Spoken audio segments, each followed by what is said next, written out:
Alors Maxime, donc j'ai 42 ans et je dirige une structure médico-sociale, donc dans le secteur de la dictologie.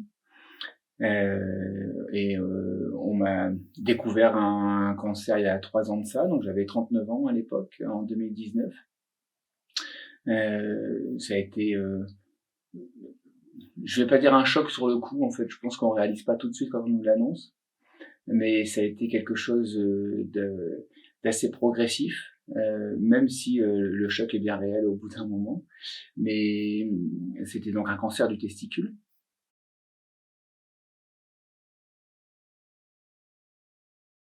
La première fois, en tout cas, enfin quand j'ai commencé à m'inquiéter, c'est quand j'ai ressenti lors d'une douche, je m'en souviens très très bien aussi puisque c'était sur un stage sportif que je réalisais en Espagne, lors d'une douche après un entraînement où on sent une boule comme un petit poids au niveau du testicule. Et bon, sur le coup, on se dit que ça peut être tout et en même temps rien. Donc je me suis dit, bon, en rentrant, je consulterai. J'en ai même parlé à personne d'ailleurs, parce que d'ailleurs ça rejoint un petit peu cette sphère où c'est difficile d'en parler, je pense, parce que ça rejoint vraiment l'intime. Et même avec les amis qui sont pourtant masculins sur le stage, je pense que j'ai jamais abordé le sujet. C'est quelque chose qui est pas forcément évident. Et puis surtout qu'on n'a pas envie de dramatiser. Je pense qu'on se dit ça arrive aux autres et pas forcément à nous. 39 ans, je suis quand même pas, enfin, je suis très sportif, je suis pas sujet à avoir des problèmes de santé, j'ai pas commencé à m'inquiéter. Donc, la vie continue, l'entraînement suivant continue, la semaine se passe, et en rentrant, je me suis dit, bon, ben, peut-être que je vais quand même consulter, en plus, mon médecin est un ami, il est cycliste aussi, c'est moins difficile d'en parler, je pense. Donc, je lui en parle, il me dit, bon, effectivement, ça peut être plein de choses, un kyste, n'importe quoi, ou ça peut vite se résorber. Mais voilà, il est quand même extrêmement prudent et il me dit on va quand même, je vais quand même te donner de quoi faire une écho et puis comme ça on sera fixé. Je suis reparti avec mon ordonnance, je replonge dans mon quotidien et puis j'enchaîne les entraînements et j'enchaîne la vie professionnelle, la vie familiale et puis voilà, une semaine se passe, 2 semaines, ouais, j'ai pas eu le temps, j'appellerai demain, 3 semaines, 4 semaines, un mois, ah, j'ai toujours pas eu le temps, je le ferai plus tard. Et puis, comme finalement, ce petit poids, comme je l'appelle, était toujours identique, il n'y a pas de douleur, absolument rien d'autre que ça. Je me suis dit, bon, ça fait vraiment pas rien, ça va disparaître tout seul, et puis bon, on oublie. Et puis, un jour, sur un nouveau stage, quelques mois après, toujours sportif, enfin, même pas quelques mois après, c'était au mois de mai, donc 1 mois et demi après à peu près. Et ben après ce stage-là qui était assez intense sportivement, là il y a une douleur qui a commencé à apparaître. Donc juste après le stage, je m'en souviens encore très très bien aussi, c'est des événements qui marquent. Je partais travailler, j'étais dans ma voiture et j'ai ressenti une douleur assez inhabituelle. Et là, je sais pas pourquoi, j'ai eu un drôle de sentiment. Et je me suis dit bon, je me suis garé, je me suis dit j'appelle maintenant. J'ai téléphoné, bien sûr, pour ce genre d'examen, il y a de la place nulle part. Et après, le hasard faisant bien les choses parfois, il y a un endroit où ils me disent, on vient d'avoir un désistement il y a un quart d'heure, si vous venez dans 1 heure, on vous prend. J'ai dit, je suis là. Et donc j'ai foncé, j'y suis allé. Et là, je revois encore très bien le regard de la dame qui me dit, il faut que vous preniez rendez-vous chez un neurologue tout de suite. Et j'ai mon médecin qui m'a appelé directement et qui me dit, tu viens maintenant, je suis dans mon cabinet. Il avait déjà eu l'information, donc je pense que c'est la rapidité avec laquelle va l'information du centre d'examen jusqu'à mon médecin, où là je réalise que forcément c'est grave.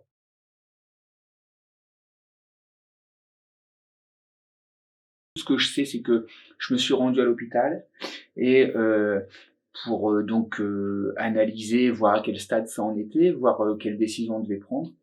Donc c'était très rapidement, on prend la décision de l'ablation du testicule. Et en même temps, ils m'annoncent que c'est un stade 2. Voilà, donc bon, stade 2, et ils me disent bon, ablation du testicule, et puis en gros, il nous faut comprendre que c'est terminé. Et ils me donnent un rendez-vous à 10 jours. Et donc là, je rentre chez moi et je me dis mais je peux pas rester 10 jours avec cette tumeur. Pour moi, c'était inconcevable. Effectivement, eux, je suis allé les rencontrer le lendemain. Donc, et ils m'ont dit, mais le surlendemain, on vous prend et on vous opère, quoi. On peut pas laisser ça traîner plus longtemps. Donc, j'étais assez rassuré, et c'est comme ça que du coup, j'ai intégré entre guillemets en tout cas que l'équipe médicale m'a pris en charge. Et donc ablation du testicule. Donc, alors c'était assez. Après la suite est assez. J'en souris encore, hein, parce que j'avais un Ironman, donc un triathlon longue distance de prévu fin juin. Et en tant que sportif un peu débile, on se dit il n'est pas possible de pas y participer. C'est pas voilà. En gros, moi j'ai toujours été j'ai toujours fait confiance à la médecine, mais pour moi toute maladie a un traitement. Donc je suis malade, je prends un traitement, je suis guéri. C'était assez simple dans ma tête. Finalement, je me suis fait opérer. Une de mes premières questions, ça a été quand est-ce que je vais pouvoir me réentraîner.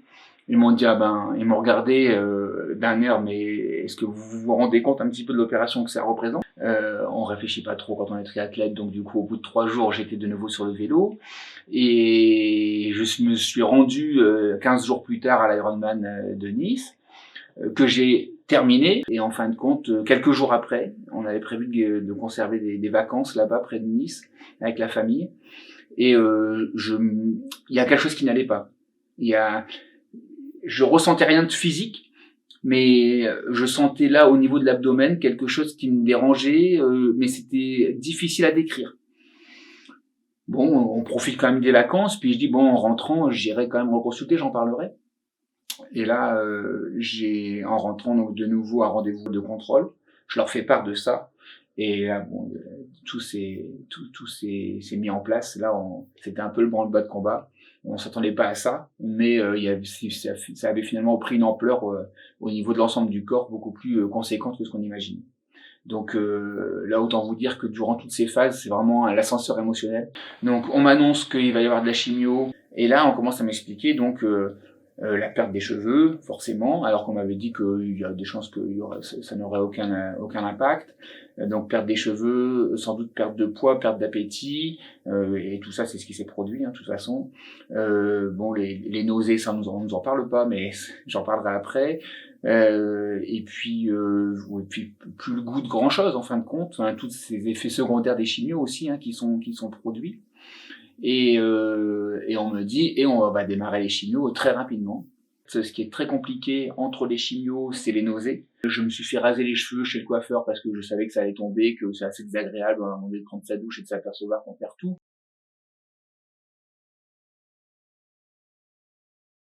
L'annoncer à l'entourage, c'est extrêmement difficile. Je pense que ça a été une des épreuves les plus dures, peut-être plus dure encore que les chimios en elles-mêmes, parce qu'en fait, c'est vrai que les gens ne comprennent pas, mais c'est que on a l'impression de, comment dire, de leur faire mal, et c'est ça qui est douloureux. Le fait de devoir l'annoncer, c'est une épreuve. C'est-à-dire que la première fois, je l'avais dit le 6 juin. Donc les 6 juin au soir, je rentre et je dis à mon épouse, on va aller faire un tour, il faut que je te parle de quelque chose. Donc là, déjà, ça a été une épreuve, bien sûr, on s'est effondrés tous les deux, c'est évident. Mais derrière, comme on pense c'est la guérison très proche et qu'on n'avait pas encore imaginé les chimios, initialement, je me suis dit, voilà, on se rassurait avec ça, on disait ça va aller. On a estimé le taux de réussite de ce genre de traitement, il est très bon, ça doit être de l'ordre de 95%, donc il n'y a pas de lieu de s'inquiéter. Et après, il faut l'annoncer aux parents par téléphone, puisque je suis pas originaire de cette région aussi et que mes parents sont loin. Et là, forcément, c'est de nouveau une épreuve, parce qu'on les entend au téléphone, c'est dur pour eux, et du coup, c'est dur pour nous aussi. Et je pense que ça fait partie des épreuves qui m'ont le plus marqué, qui sont le plus difficiles, mais qui finalement, derrière, procurent un soulagement. Le fait de mettre des mots et de dire les choses. Et encore aujourd'hui, le fait de pouvoir en parler, d'ailleurs, je vous remercie pour ce témoignage et cette invitation, parce que le fait de pouvoir en parler, ça continue à faire du bien, même après tant de temps. Tout à l'heure, je parlais de l'annoncer aux parents, mais l'annoncer aux enfants, c'est aussi quelque chose de très très difficile. Et c'est une épreuve douloureuse aussi. Donc voilà, je parlais des à côté de la chimio et des à côté du traitement, mais c'est ça aussi, c'est parfois devoir l'annoncer à certaines personnes, et dont les enfants. C'est vraiment une épreuve difficile à traverser, et surtout que après ils ont plein de questions. c'est-à-dire auxquelles il faut essayer de répondre. Alors nous, on a fait le choix avec mon épouse d'y répondre de manière franche et claire. On s'est dit, on va pas commencer à dire papa est parti à l'hôpital parce qu'il est pas très bien, il a besoin de se reposer. Non, non. Je pense qu'on a tenu à employer les mots tout de suite. Papa a un cancer, voilà. Et à un moment donné, le dire, ça pose les choses parce que ils ont beau avoir 3 et 5 ans ou même 6 ans, ils comprennent et c'est des termes qu'ils ont déjà entendus. Et il faut pas sous-estimer leur capacité à comprendre les choses. Ça peut paraître bête de le dire, mais quand on le vit, on hésite. On dit, mais est-ce que je vais vraiment leur dire ça?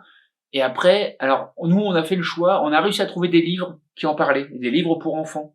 Et c'était vraiment précieux. Je les ai encore d'ailleurs, parce que on leur explique les choses avec leurs mots. Et dans ce livre-là, c'est très bien expliqué. Et donc, on fait par effet miroir, on leur explique, ben là, tu vois, c'est papa. Et du coup, il va vivre ça, il va vivre ses temps de traitement, il va être de retour à la maison après. Donc, il y a des temps où tu le verras pas, tu pourras venir le voir à l'hôpital si tu veux. Ça m'a pas touché au niveau de ma virilité, ou en tout cas, ça m'a pas atteint. J'ai pas ce sentiment-là. Mais bon, je pense que ça va sûrement être propre à chacun. Mais et c'est peut-être aussi pour ça que j'ai pas de difficulté à dire que j'ai eu cette ablation, parce que en fin de compte, je me sens pas moi diminué en tant qu'homme à cet égard-là. Donc ça m'a, c'est pas quelque chose qui m'a touché et ça m'a pas fait peur non plus. On vous propose quand on fait cette ablation de pouvoir avoir une prothèse. J'ai pas fait ce choix-là. Et on vous dit quand même que si un jour vous le souhaitez, c'est toujours possible. Aujourd'hui, j'en ressens pas le besoin. Sur que ce soit sur le plan sexuel ou au niveau de ma vie intime, il n'y a pas de différence. Donc voilà, il y a pas, ça n'a pas été une barrière, ça n'a pas été un souci de ce côté-là. Mais c'est extrêmement important de le dire aussi parce que quand on le vit, ça aurait pu aussi être un inconvénient et être un souci, un vrai souci. Et puis il y a aussi l'aspect fertilité. Alors, on m'avait proposé de pouvoir congeler, parce qu'on vous le propose forcément quand on sait qu'il y aura ablation, parce qu'ils savent pas comment ça va derrière, quelles répercussions ça va pouvoir avoir. Bon, ayant déjà 2 enfants et n'en voulant pas d'autres, j'avais refusé la proposition. Mais il y a aussi cette possibilité. Voilà. Et on me l'a proposé d'ailleurs à plusieurs reprises pour être. Enfin, on m'a dit réfléchissez-y quand même bien parce que on sait jamais. Bon, moi j'avais refusé. Bon, il se trouve qu'aujourd'hui, si je voulais des enfants, je pourrais toujours les avoir de manière naturelle, donc bon, tant mieux. Mais il y avait quand même cette possibilité de congeler les spermatozoïdes si jamais on souhaitait pouvoir le faire. Donc ça, on nous le propose forcément dans ce type d'opération.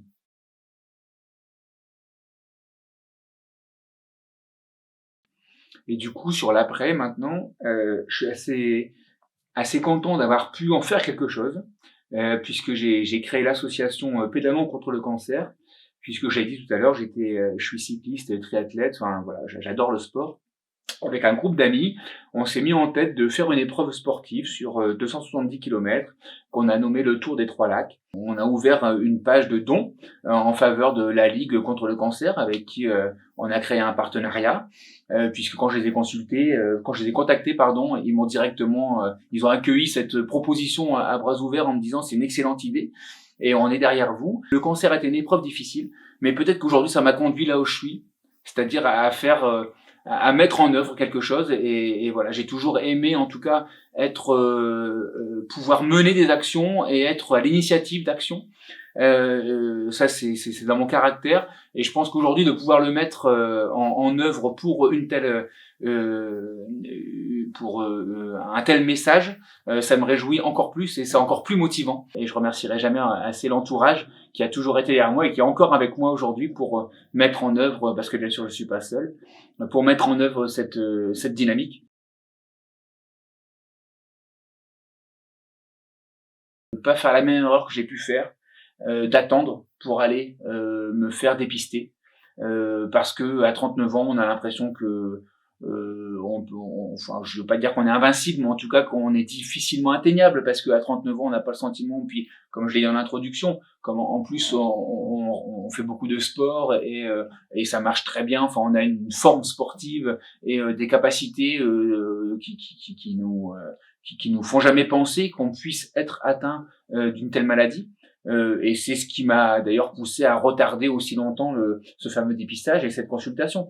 Donc, si je pouvais donner un conseil, ce serait peut-être de dire, quel que soit votre état, si vous avez le sentiment que potentiellement vous pouvez couvrir une telle maladie, il n'y a pas à hésiter, puisque si c'est négatif, bah, vous serez rassuré, et si c'est positif, vous serez pris en charge très tôt. Vous me demandiez si j'avais un conseil à donner, j'en trouvais qu'un, mais là j'en trouve un deuxième. Vraiment, je pense que si on n'est pas sportif, bon, c'est peut-être plus difficile, mais pour les sujets sportifs, j'ai envie de dire, je pense que ça peut vraiment aider dans le combat qu'on mène contre la maladie, de continuer à faire du sport. Moi, j'en ai beaucoup parlé aussi avec les infirmières quand j'étais en chimio.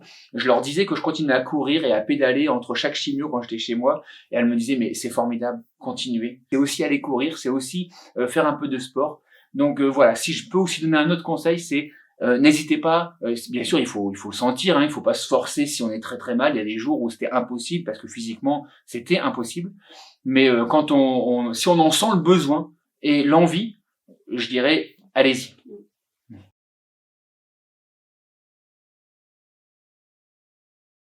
Parler de la maladie, ça ne me fait pas grand-chose. C'est-à-dire que dire que j'ai été malade, j'ai pas ce sentiment de culpabilité ou ce sentiment de honte que peuvent parfois certains ressentir. Et ça, je voudrais aussi le dire un peu comme un message. Je pense qu'on n'a pas à être honteux d'être malade.